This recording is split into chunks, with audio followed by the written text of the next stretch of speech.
বড় হয়ে মেয়ে হবে ডাক্তার, নাম তার দেখা যাবে দেশ জুড়ে খবরে। রয়েছে খবরে নেই দুনিয়ায়, তিলোত্তমা ঘুমিয়ে কবরে। জীবনের সুরক্ষা যেখানে, রক্ষা পেল না সেথা ডাক্তার। রক্ত পিশাচি হায়নার দল, ছিঁড়ে খেলো নিষ্পাপ দেহ তার।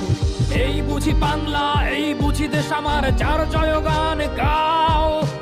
আর কত অভয়া, আর কত নির্ভয়া, আর কত রক্ত চাও। পাপী করে ধর্ষণ, দেশ করে দর্শন, কর্তৃপক্ষ কিছু কয় না। লিঙ্গ ছিন্ন করে ধর্ম তলার মোড়ে কেন যে টাঙিয়ে রাখা হয় না। সাধারণ জনগণ করছে আন্দোলন, এমন সাজা কি হতে পারে না। যেন অভয়ার আত্মাও অট্ট হাস্যে বলে, দেখ বাপ বাপকেও ছাড়ে না। লক্ষ্য কি আজ দেখি ভক্ষক, নই মোরা নির্বাক দর্শক। উঠবে সমাজ।